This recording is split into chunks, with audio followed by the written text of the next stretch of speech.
गांव में wedding point में शादी संपन्न नहीं होती है। इस वाले खेत में ये टेंट का सामान रखा हुआ है। ठंडियों के टाइम पर शादी जिस घर में होती है ना, उसको सबसे पहले रजाई कंबल की व्यवस्था करनी पड़ती है। इस टाइम तो ऐसा लगता है जैसे 4-5 हाथ हो जाएं तो बेटर रहता। वहाँ से सामान फैलाया हुआ है और यहाँ तक। और अब घर पर बच गए हैं गांधी जी के 3 बंदरों को देखने के लिए। और दूल्हे राजा की बहनें तो तैयार हो रखी हैं। यहाँ पर हमारी सारी भूली लगती हैं। माँ बोल रही है आलोक की शादी तक थोड़ा सा जल्दी उठो, उसके बाद सो जाना आराम से। बोला प्रणाम आप सभी को, मैं प्रियंका तिवारी आप सभी का स्वागत करती हूँ देवभूमि उत्तराखंड के मधमहेश्वर घाटी के इन खूबसूरत पहाड़ों से। ये है मेरे मायके का सुंदर और प्यारा सा घर। और कुछ दिनों के बाद यहाँ घर पर बहुत ही रौनक भरा माहौल हो जाएगा।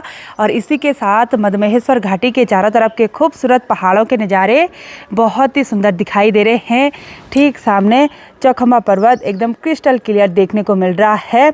और आसमान में बिल्कुल भी बादल नहीं है, नीला नीला आसमान बहुत ही सुंदर चमक रहा है।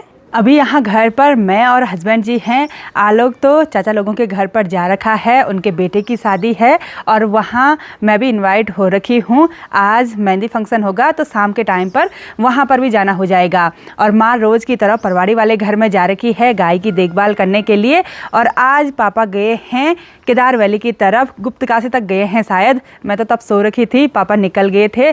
कल मैं कार्ड लेकर आई थी, कुछ कार्ड कम पड़ गए थे, तो जहाँ कार्ड नहीं दिए होंगे वहाँ आज फाइनल कार्ड देने हैं लोगों को। घर पर आलोक की शादी की तैयारियां भी होने लग गई हैं, सामान भी आने लग गया। और इधर साइड इस पे रखा हुआ है ट्यूबलाइट, उस पे फ्लावर वगैरह सजावट के लिए। डीजे का सामान भी आ गया और इसमें तार केबल वगैरह हैं, इसमें लाइट वगैरह हैं। और इस बड़े से थैले पर ये माला हैं। और सुबह सुबह बंदर ने ऐसे फाड़ दिया, उसको लगा कि यहाँ अंदर क्या है। और मैं और हस्बैंड जी धूप सेकने के साथ साथ बंदरों को भी देख रहे हैं कि कहीं वो नुकसान न पहुंचा दे। बंदर तो सीधा दरवाज़ा भी खोल रहे हैं, अंदर जा रहे हैं, अंदर क्या है। और जैसे मैं अंदर गई तो इसको खींच रहा था एक बंदर, छोटा सा था लेकिन खींच रहा था कि इसको ले जाऊं मैं पेड़ पर। और यहाँ आलोक के कमरे का हाल हमने कुछ इस तरह से कर रखा है। सारे गाड़ी में जितने बैग थे वो सुबह सुबह घर पर लेकर आ गए थे। ये मलखुनी भी अंदर ही रखी हुई है तो इसको बाहर लेकर चलती हूँ। घर में शादी हो तो बहुत ही अस्त व्यस्त माहौल तो हो ही जाता है। यहाँ घर के आगे 2-3 खेतों में माँ पापा ने अच्छी तरह से साफ सफाई कर ली। और इस वाले खेत में तंदूर रखा हुआ है, ये सोनप्रयाग से कल आया, यानी कि खाना इस वाले खेत में बनकर तैयार होगा। और इधर साइड इस टिन सेट के नीचे ये लकड़ी वगैरह रखा हुआ है, जो ज़रूरी सामान नहीं है, स्टोर रूम का सामान, तो वो इधर साइड रखा हुआ है। यहाँ पर ये डीजे के बॉक्स वगैरह रखे हुए हैं, ये 4 बॉक्स आए हुए हैं। और साथ ही ये रस्सी वगैरह, इसमें शायद एम्पलीफायर होगा। और यहाँ पर 4 सिलेंडर तो अभी आ गए हैं, अभी और सिलेंडर आना बाकी है। और यहाँ से ऊपर जाने के लिए यहाँ पर कोई नीचे ना गिरे तो ये कट्टे वगैरह रखे हुए हैं। साथ ही इस वाले खेत में ये टेंट का सामान रखा हुआ है, इतनी कुर्सियाँ और ये चटाई वगैरह। इसमें क्या चीज़ होगा, अच्छा ये टेंट के पर्दे वगैरह हैं, दूल्हा दुल्हन के बैठने के लिए चेयर है, ये स्ट्रक्चर वगैरह, ये फ्रेम वगैरह, साथ ही ये डंडे वगैरह भी आ गए हैं। तो इस वाले खेत में टेंट लगेगा। और ये नीचे वाला खेत हमारा है, इसमें ये पता नहीं क्या क्या रखे हुए हैं, ये टिन वगैरह अभी संभालनी बाकी है, इनको भी ना इसके अंदर रखना पड़ेगा। गांव में वेडिंग पॉइंट में शादी संपन्न नहीं होती है, बल्कि घर पर ही टेंट लगाया जाता है और घर पर ही शादी संपन्न होती है। और आलोक की बारात 1 दिवसीय है, यानी कि 1 डे है। सुबह के टाइम यहाँ से बारात प्रस्थान करेगी दुल्हन के घर के लिए और शाम के टाइम पर वहाँ से दुल्हन की विदाई हो जाएगी और रात को ही दुल्हन का गृह प्रवेश होगा। सामान को अगर उसकी प्रॉपर जगह पर रखेंगे तो फिर लास्ट टाइम पर फिक्स करने में आसानी होगी। और अब कुछ दिनों तक ऐसे ही सुहावना मौसम चाहिए।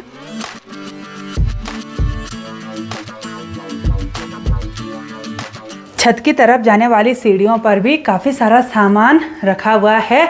और यहाँ पर रजाई गद्दे वगैरह हैं, ये घर के ही रजाई गद्दे हैं, शादी के दिन काम आ जाएंगे।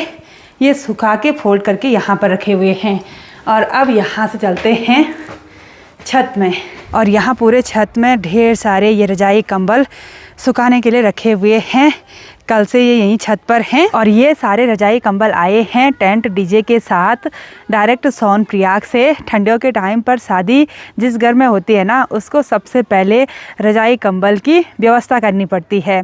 घर में भी कितने होंगे तो फिर ये एक्स्ट्रा मंगा रखे हैं। कई बार ऐसा होता है ना, जो फूफू और हमारी जो लेडीज़ रिश्तेदार आती हैं वो एक ही जगह पर रहना पसंद करते हैं, अलग अलग कमरों में रहना पसंद नहीं करते हैं। फिर बहुत दिनों के बाद एक दूसरे से मिलना होता है तो खूब सारी गपशप रात भर चलती है, तो एक ही जगह पर बिस्तर लगा दिया, सब एक ही जगह पर सो जाते हैं।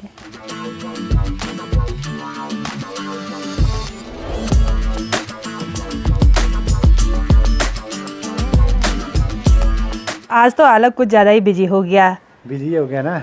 हमारी फैमिली में 3 शादियाँ। हाँ, अभी जमद में शर्मेला भी एक साथ सब चीज़ें होगी। तभी ये केटरिंग का सामान, टेंट डीजे का सामान सब समय से घर पहुंचाना चाहिए। ऊपर कितना काम किया तूने? तो थोड़ी देर पहले गया था। थोड़ा क्या, वहाँ बनाने वाले हैं, खाना बनाए, वहाँ भी केटरिंग वाला सिस्टम। अच्छा, थोड़ा बांटने बूटने का रहता है, थोड़ा बहुत किया। और आलोक लंच करके आ गया और अब जाएगा नीचे मनसुना मार्केट में। कैटरिंग का सामान आ गया, सामान आ रहा है, बर्तन भांडे सब चीज़ें। पवार जी का फ़ोन आ गया कि बस आप तैयार रहो, बर्तन आ गए हैं। और वो ले जाने वाले, सारने वाले मिल गए, कोई नेपाली भाई कर दिए थे यार, 4-5। बढ़िया हुआ। और मैंने अभी तक लंच नहीं बनाया। माँ का फ़ोन बार बार आ रहा है, लंच बना देना, खाना खा लेना। और चौसे का साग और भात बनाएंगे मस्त करके।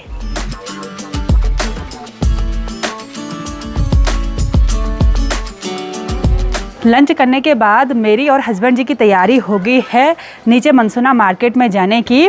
कैटरिंग का सामान तो बस आने ही वाला है, लेकिन उससे पहले और सामान भी पहुंच गया है, तो उसको लेने के लिए चलते हैं इस मलकुनी को लेकर।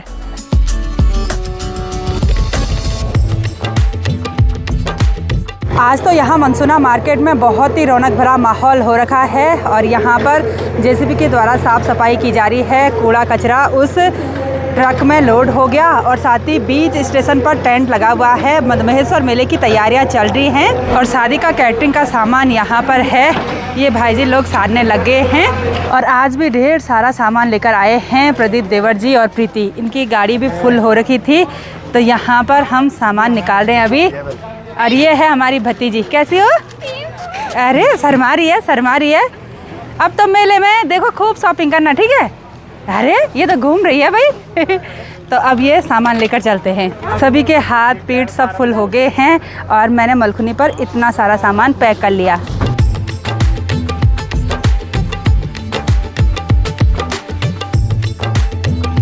सारी जगह ऐसा माहौल हो रखा है जैसे अफरा तफरी वाला। हाँ, कुछ मेले की तैयारियां कर रहे हैं, कुछ शादी की तैयारियां कर रहे हैं। और सबसे बढ़िया काम हुआ जो यहाँ मनसुना मार्केट में नाली को खोला जा रहा है, जहाँ पर लोग कूड़ा फेंकते थे, उसकी साफ सफाई की जा रही है।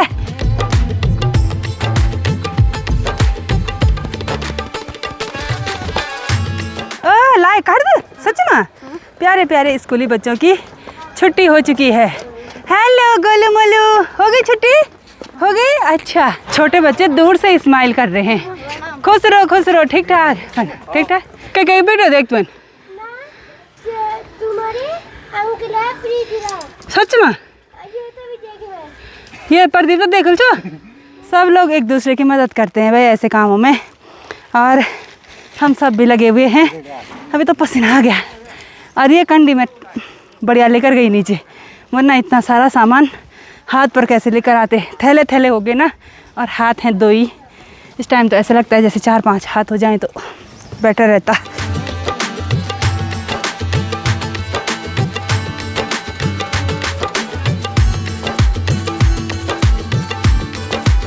अभी फिर से यहाँ पर बहुत सारे सामान की ढेर लग चुकी है।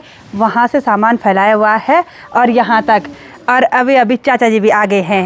ये देखो, मैंने सोचा ये बूढ़े लोग कौन आ गए, तो मतलब मुझे उसने ना पहरे हो। प्रणाम। हाँ, ठीक स्वास्थ्य। क्या हो ना, कब आए गौर? चाचा जी भी आ गए शादी के लिए घर। और कैटरिंग का पूरा सामान भी यहाँ खेत में रखवा दिया और ये भाई जी लोग लगे हुए हैं सारने पर, ये टेबल वगैरह हैं। तो शादी की तैयारियां जोरों शोरों से चल रही हैं और हमारे परिवार में भी एक दूसरी शादी है। एक बारी के लिए तो मैं सोच रही थी कि मैं उखीमठ मार्केट चलती हूँ थोड़ा बहुत सामान खरीदने के लिए, लेकिन आजकल दिन छोटे हो जा रहे हैं तो अब मनसना मार्केट से ही खरीदारी करेंगे। और भाई ने गर्मा गर्म चाय बना दी तो अब यहाँ पर चाय का आनंद लेते हैं। थोड़ी देर तक सभी लोग यहाँ घर पर बैठे रहे, खूब सारी गपशप की। तो अभी प्रीति और प्रदीप की तैयारी होगी है त्रियुगी नारायण जाने की, वहाँ भी शादियाँ हैं तो वो शादी निपटा के आ जाना। आप यहाँ की शादी निपटाओ, हम वहाँ की शादी निपटाते हैं। ठीक है ठीक है। हाँ। और आज ये सुस्त हो रखी है क्योंकि फूल भी है तुम्हारे यहाँ? हाँ हाँ है हमारे यहाँ। आज प्रीति सुस्त हो रखी है, थोड़ा सा जुकाम बुखार हो गया है ना। हाँ सर में टोपी रखना। ठीक है ठीक है। हाँ नीचे।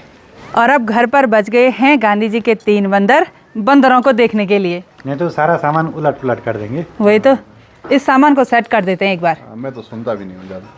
क्यों? गांधी जी के 3 बंदर सुनना पड़ेगा अभी। बीवी की सुननी पड़ेगी। ये सामान सेट कर लेते हैं एक बार। अब मेरी ड्यूटी है आलोक के कमरे को सही करने की, क्योंकि हमने बहुत सारा सामान फैला दिया तो इसको हम फिक्स कर लेंगे। सारी जगहों से सनसेट हो चुका है और सूर्य की आखिरी किरणें सामने चौखमा पर्वत पर बहुत ही गजब की दिखाई दे रही हैं और थोड़ी देर में फिर अंधेरा भी हो जाएगा। बाहर पूरी तरह से अंधेरा हो गया और माँ भी परवाड़ी वाले घर से यहाँ गिरिया गांव वाले घर पर आ गई है और हम तैयार भी हो चुके हैं। और अभी हमारी तैयारी हो गई है चाचा लोगों के घर पर जाने की। पापा थोड़ी देर पहले चले गए, आलोक घर पर ही रहेगा। जब पापा और माँ वापस आएंगे फिर आलोक चले जाएगा, है ना, क्योंकि घर पर ना बहुत सारा सामान फैला रखा है तो एक आदमी का घर पर रहना बहुत ज़रूरी है। कैमरा है ना। कैमरा तो और माँ ने दूध पैक कर लिया, ऐसे तो होता ही है गांव में, ऐसा ही होता है। हाँ, दूध लेकर जाते हैं। अगर घर पर कोई गाय भैंस भी आई हुई है तो दूध जरूर से लेकर जाते हैं। कोई लोटा पर ले जाता है, हाँ, कोई बोतल पर ले जाता है। गांव में ऐसा अपने अपने हिसाब से लेकर जाते हैं। जिस दिन हमारा गृह प्रवेश हुआ था ना, उस दिन तो एक पतेला भर के हुआ था, सब लोग लोटे पे दूध लेकर आ रहे थे। गांव में ऐसा ही होता है। चलो अब ज़्यादा देर नहीं करेंगे, चलते हैं।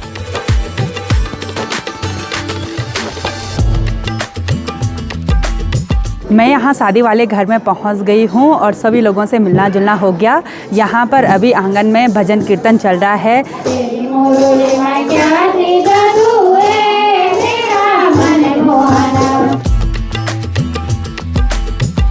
कीर्तन का समापन हो चुका है और यहाँ पर अभी ग्रुप फोटो ली जा रही है दूल्हे राजा के साथ। दूल्हे राजा को बीच में बिठा दिया है। एक तरफ से कीर्तन भजन चल रहा था, एक तरफ से मेहमानों को खाना खिलाया जा रहा था। कीर्तन भजन लेट से हुआ क्योंकि गांव की सभी महिलाओं ने गाय भैंस पाली रहती हैं तो शाम के टाइम पर गौशाला का काम निपटाने के बाद ही शादी वाले घर पर आती हैं। गांव का जीवन महिलाओं के लिए थोड़ा सा कठिन भी होता है और व्यस्त रहता है हमेशा, मतलब गाय भैंसों की केयर तो करनी पड़ती है। तो सभी लोग खाना खा लेंगे, उसके बाद यहाँ पर मेहंदी कार्यक्रम शुरू होगा और दूल्हे राजा की बहनें तो तैयार हो रखी हैं। यहाँ पर हमारी सारी भूली लगती हैं। कैसे हैं सब? ठीक है। अच्छा, ठंडा तो नहीं लग रहा? स्वेटर तो नहीं पहन रखी है? चलो कोई नहीं, फैशन। चलो, ऐसे शुभ अवसर पर ही सभी धियानियाँ आपस में मिलती हैं और मैं भी बहुत समय के बाद अपनी मायके वाली पूरी फैमिली से मिल रही हूँ। बहुत ही बढ़िया लग रहा है।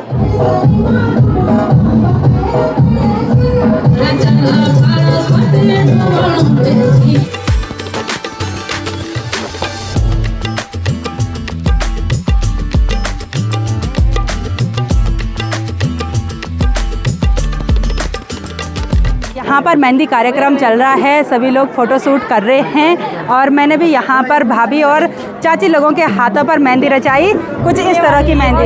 ये देखो, ये देखो, खुश हो गए ये देखो, सब खुश हो गए, भाभी भी खुश हो गई। हाँ, सुनो, आपने भाभी के हाथों में मेहंदी लगाई, इनके दोनों हाथों पे रचाई मैंने मेहंदी। रात के लगभग 11:30 बजे का टाइम हो गया और हम शादी वाले घर से वापस अपने घर पर आ गए हैं। ठंडा तो बहुत ही ज़्यादा हो रहा है भाई, और ठंड की वजह से मेरे ओंठ पूरी तरह से फट गए हैं। माँ भी सोने की तैयारी कर रही है, लेकिन सोने से पहले बोल रही है कि सुबह जल्दी उठ जाना, जो कि आजकल बिल्कुल भी पॉसिबल नहीं हो पा रहा है। हमको पता नहीं कैसी ख़राब आदत हो गई कि 9-10 बजे ऐसे उठ रहे हैं, है ना। रात को देर से सो रहे, 2 बज जा रहे, तब तक फ़ोन ही पे लगे हुए, तो ऐसा तो होगा ही। मेरी नींद 3 बजे में खुल जाती है, 4 बजे में। करेक्ट चाय अपने आप बिना अलार्म के। बिना अलार्म के। माँ बोल रही है आलोक की शादी तक थोड़ा सा जल्दी उठो, उसके बाद सो जाना आराम से, बोला सो जाओ तब 10-11 बजे से पहले मत उठो। अच्छा तो आज ऊपर शादी वाले घर में जाकर बहुत ही बढ़िया लगा। मतलब अपने मायके वाले परिवार से मिलना तो हुआ ही, लेकिन जो उनके घर पर रिश्तेदार आ रखे हैं वो भी मेरे ब्लॉग देखते हैं, तो उन सभी लोगों से मिलकर भी बहुत ही बढ़िया लगा। और एक छोटा बच्चा बोल रहा था कि आप तो फ़ोन पर अलग दिखाई देती हो, सामने पे अलग। छोटा बच्चा एकदम। मैंने कहा बच्चे भी कैसी कैसी चीज़ें नोटिस करते हैं। आपने खूब एंजॉय किया? बस मजा आ गया। अच्छा, बस नींद भी आ रही है। अच्छा आजकल हमारे घर पर शादी की चर्चा करते करते आधी रात बीत जा रही है और फिर भी सलूशन नहीं निकलता है बहुत सारी बातों का। तो मैं तो रिलैक्स हो जाती हूँ। ऊपर सभी लोगों से बातचीत कर कर थोड़ा सा डांस करके थकान भी लग चुकी है। और कल शायद हम बाराती जाएंगे।